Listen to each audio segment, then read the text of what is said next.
Bueno, yo creo que en mi cerebro pasan muchas cosas cuando practico meditación.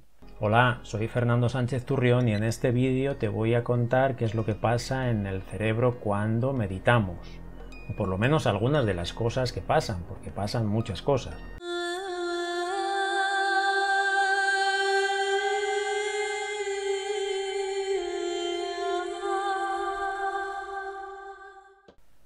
No sé si todos los cerebros son iguales, me imagino que no. Las mentes yo creo que son diferentes. Unas divagan más, otras divagan menos, unas se mueven más, otras se mueven menos. Lo relacionado con la red neuronal por defecto, una serie de áreas del cerebro interconectadas cuando, digamos, la mente divaga.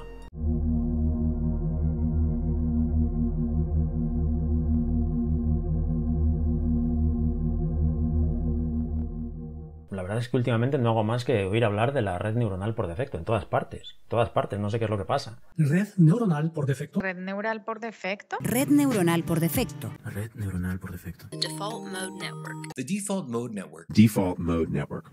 Default mode network. Default mode network. Default mode network. Ahí está, ahí está. Pensamientos diversos y difusos, todo un torrente de imágenes cambiantes, ensoñaciones, ideas dispersas, proyecciones hacia el pasado, hacia el futuro, varias líneas de pensamiento. Sí, esta es la red neuronal por defecto, el estado base en el que caes cuando simplemente no estás haciendo nada, o cuando directamente no estás poniendo tu atención en ninguna actividad, en ningún objetivo externo. Ante un problema matemático difícil, por ejemplo, ciertas zonas se volvían menos activas.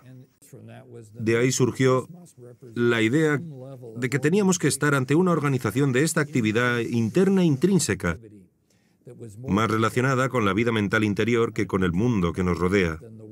Y contrariamente a lo que se pensaba que cuando uno no hacía realmente nada, no estaba enfocado en ninguna tarea, simplemente el cerebro estaba en un estado de reposo, en un estado de descanso.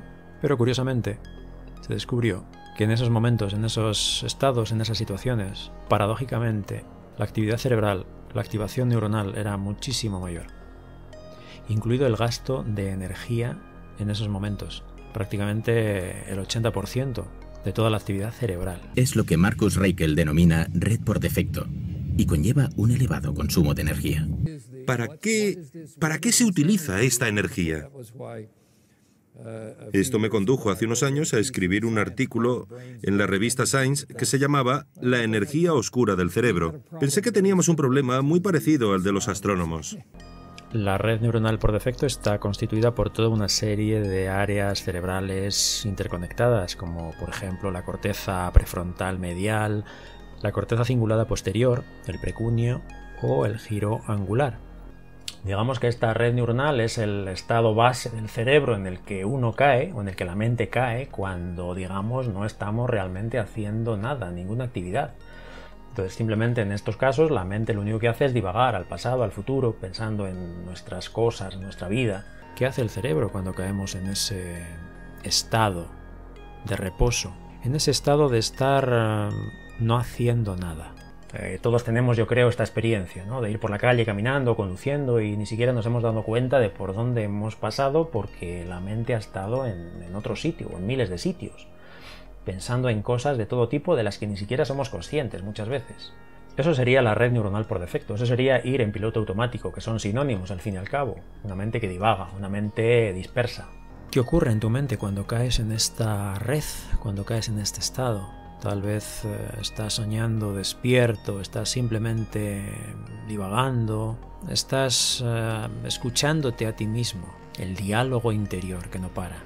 ¿Qué es esta actividad de fondo en la que uno cae y en la que permanecemos prácticamente el 50% de nuestro tiempo? Entonces vamos a ver dos artículos importantes al respecto, el artículo de Killingsworth y Gilbert y el artículo de Brewer y colegas. Este ruido constante que no cesa, este parloteo mental, este torrente de imágenes, esta cascada de datos, de información, de ideas.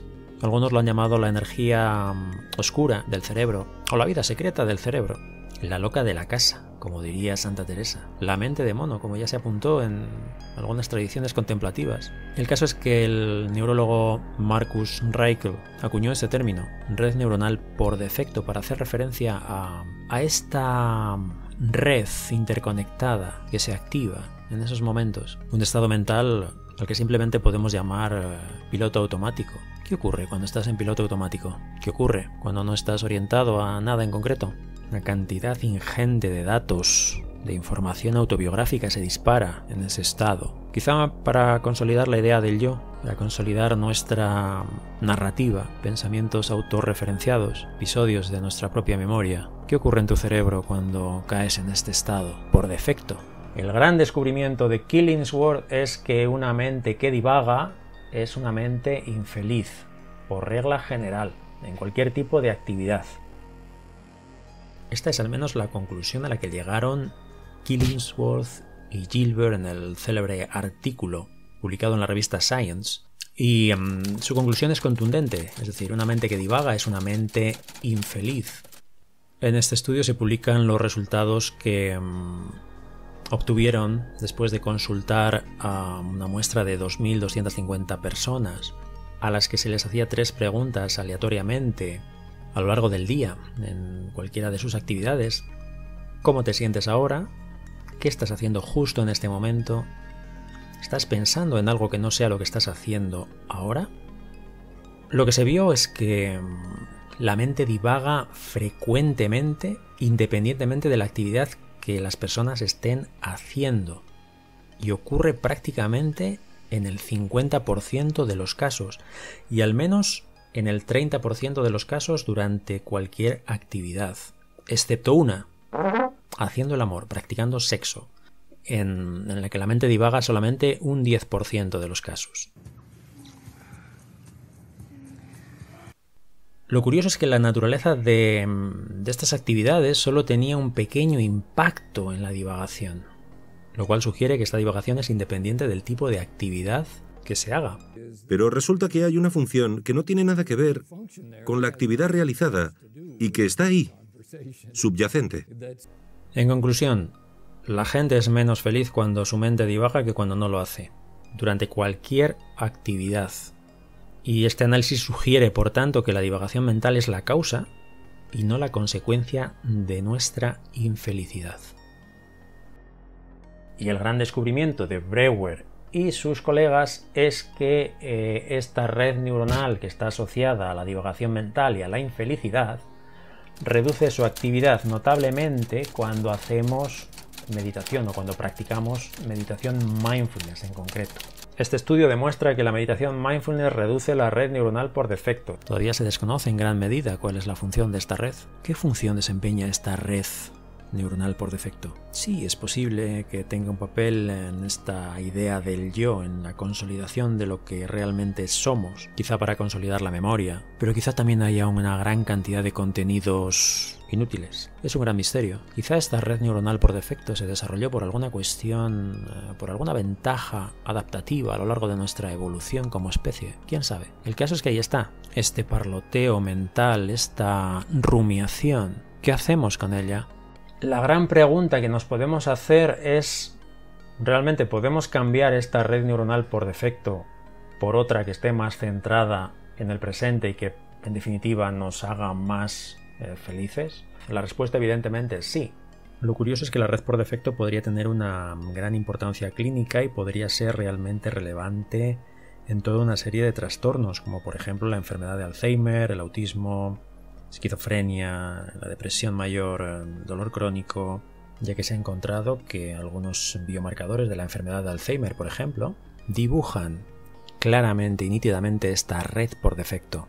El Alzheimer es un ejemplo especialmente bueno porque la red por defecto, que al parecer desempeña un papel central en muchas de estas cosas, es en realidad la diana del Alzheimer. Lo cual nos estaría sugiriendo que una alta activación de esta red podría estar relacionada con la presencia de esta enfermedad. En cualquier caso, lo que parece claro es que una alta rumiación está asociada con esta red por defecto. Con lo cual, bueno, ahí tenemos una excusa muy buena para empezar a practicar mindfulness. Y esto nos puede ayudar, evidentemente, a llevar una vida un poco más centrada, un poco más consciente, un poco más plena, vamos a decir, en general. Así que bueno, espero que este vídeo os anime a seguir meditando si ya lo hacéis y a empezar o a probar si no tenéis la experiencia todavía de lo que es la práctica meditativa. Así que yo os animo a ello, os animo a que deis un primer paso, a que demos un primer paso, a que estemos juntos, a que nos juntemos todos, a que estemos aquí meditando todos y hagamos meditaciones. Os animo a ver mis meditaciones del canal, por cierto. Podéis echar un ojo, revisar un poco los vídeos. Os dejo por aquí algún contacto, alguna conexión, algún link. Meditación mindfulness de 5 minutos, meditación mindfulness de 10 minutos. Así que como siempre ha sido un inmenso placer. Una vez más, desatados, desatadas, nos veremos como siempre en una próxima ocasión. Hasta pronto.